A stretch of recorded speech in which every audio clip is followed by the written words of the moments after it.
Have you been studying Japanese for a while, yet feel like you're not really improving or getting anywhere? Have you ever wondered why some people seem to pick up on Japanese so quickly and easily, yet for others it seems to take months if not years for some semblance of progress? While there could be many things affecting your progress, like how much time you have to dedicate to studying, I feel like the biggest factor of them all comes down to how you structure your studying. Think about it, you could just be grinding studying for hours on end every day while being stuck learning the same few materials. Think of it like a hamster wheel, right? You're putting in all of this effort, but no matter what, you're still in the same place going around in circles. Because we have commitments like work, hobbies, family, and friends, it's not always going to be realistic to have time to study for hours on end. As someone who passed the JLPT N3 within the first 7 months of studying, while I feel like it's important to dedicate as much time as possible you have to studying, how you're actually using your study time and whether you're studying efficiently in the ways you learn best are by far the most important things to consider if you want to progress in any language. I want to emphasize that I'm not in any way special for having done this. I am not some academically gifted prodigy or language learning genius. I am a simple straight B student that had never learned a lick of Japanese up until now. And I truly believe that anyone can achieve this and more with the right mindset and strategic approach to their learning. In this video, I'll be going through some of the most common pitfalls I've seen, many of which I've personally fallen victim to, so that you can get clarity on how you can best learn Japanese in an efficient, organized way. I truly believe that achieving a high level of Japanese isn't just for the talented or gifted language learning prodigies. Anyone can do it with dedication and the right mindset and studying strategy. For anyone who truly wants to learn Japanese, please do not learn in Romaji. Romaji is basically the adaptation of Japanese using Roman letters. I cannot stress this enough, it is so important, but Romaji is not real Japanese. Real Japanese are the 3 Japanese scripts of hiragana, katakana, and kanji. Japanese is rarely written in Romaji in Japan, so if you're relying on it to read Japanese, then I hate to be the bearer of bad news, but you're gonna have a really hard time trying to understand any Japanese text. Because you're just sticking to what you're comfortable with, you're essentially feeding into bad habits that'll make it even harder for you to actually go and learn to read the Japanese scripts. You get used to seeing spaces between words and connecting Japanese to Roman characters you already know instead of, well, Japanese scripts. Japanese doesn't read like English. There are no spaces between words, and texts almost always contain a combination of all 3 scripts of hiragana, katakana, and kanji. When you eventually go to learn hiragana, then katakana, and finally kanji, you're going to have to undo all of those bad habits you built and basically relearn everything. Like you're going from reading this to this. I'll be honest, going from Japanese text to this, I can barely figure out what this says without taking like a good minute. All that time you spend using Romaji to practice spelling, spacing, and phonetics could have been spent practicing with actual hiragana and katakana instead. Arguably, the biggest problem with using Romaji is that it makes it difficult for you to pronounce Japanese correctly. The Latin alphabet, in many cases, cannot accurately represent the pronunciation of Japanese. Take, for example, the city Osaka, which is often romanized like this. The long vowel, the O, doesn't normally exist in English and is difficult to represent using the Roman alphabet.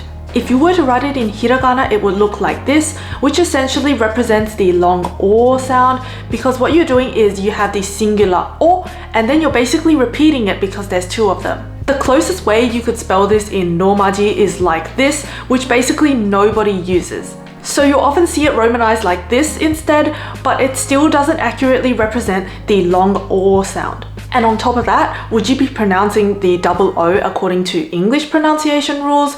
In which case, would it sound like U in food or O in good? Using the hiragana O takes the confusion out of trying to figure it out. It's just Osaka, not Osaka, Usaka, or Osaka. Japanese is a language with phonetic nuances that cannot be expressed with Romaji. Like for example, zu and zu, both of these are romanized as zu, so when you're using Romaji, there is no way to gauge which one is used when. There are many homonyms in Japanese, and while you can usually gauge which one is being used based on context, you're only making it more complicated for yourself than it needs to be. For example, when you see this Romaji, does it mean situation or moving to Tokyo? Or this one, does it mean chopstick bridge, or edge. This is why kanji is so important in Japanese. All of the scripts serve their individual purpose within the language. The bottom line is, if you have any intention of getting good at Japanese, please drop romaji. Another thing to be aware of is if you're doing too much studying and not enough outputting. Outputting basically means producing the language on your own, whether it's through writing or speaking. Both are important,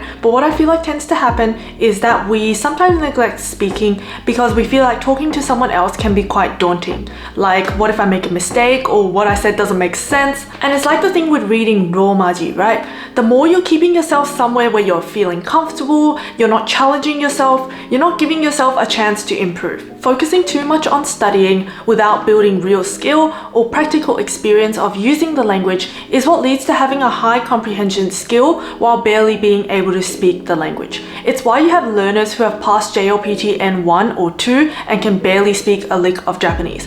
What they've essentially done is that they've spent all of this time perfecting their knowledge in theory as opposed to in practice. And that's not what you want, right? You want to be able to understand and use the language at the same time, right? So try to do a good balance of both studying and outputting the language, building your knowledge of Japanese while also practicing what you've learned through conversation and writing.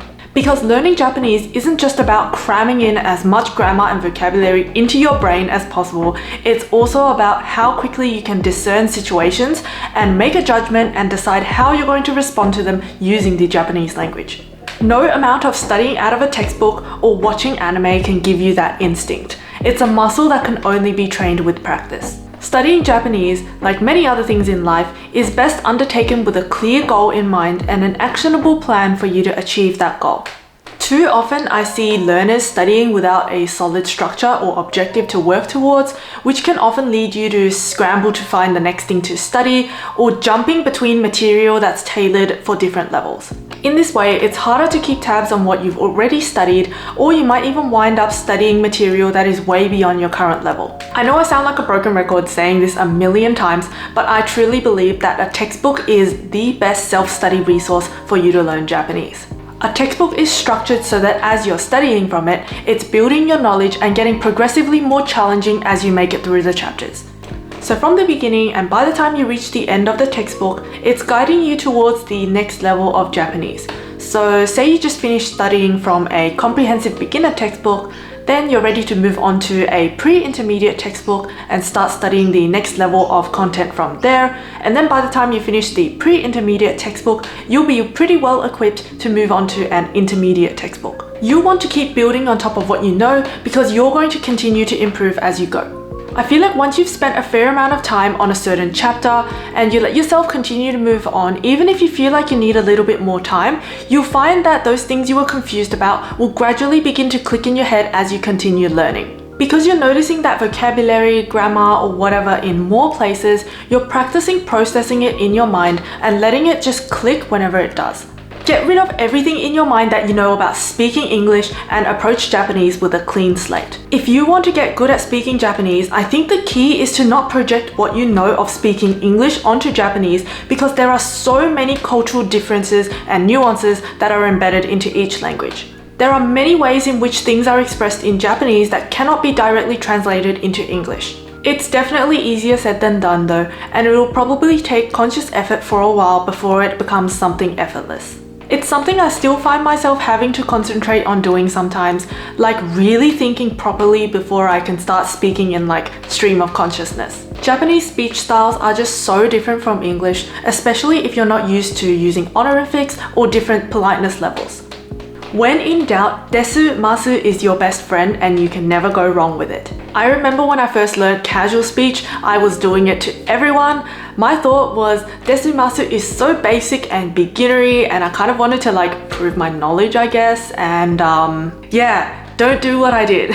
Please stick to desu masu when you're talking to teachers, service people, co-workers, and just generally people that aren't your close family and friends. That is just one of many examples showing how different it can be to speak Japanese compared to English. The last point I want to talk about is micro-learning, or rather, not using it to your advantage. Micro-learning will benefit just about every learner, but especially for those that feel like they don't have a lot of time to dedicate towards studying. It basically just means studying in quick, short increments whenever you have the time. This could be reading a page of a book, or flicking through your Anki flashcards during your commute, or listening to a Japanese podcast in the car or while cleaning. Basically, wherever possible, even if you're doing something else, make an effort to squeeze in a little bit of study. You're basically keeping your memory fresh while feeding yourself new information in manageable, bite-sized pieces where possible. Even just 5 minutes a day, it might not seem like much at first, but over time it will really add up. So that's everything I've got for this video. Learning Japanese can truly be such a rewarding experience, so I hope that through this video, you were able to gain a bit more insight about where you might be able to make improvements to study more effectively.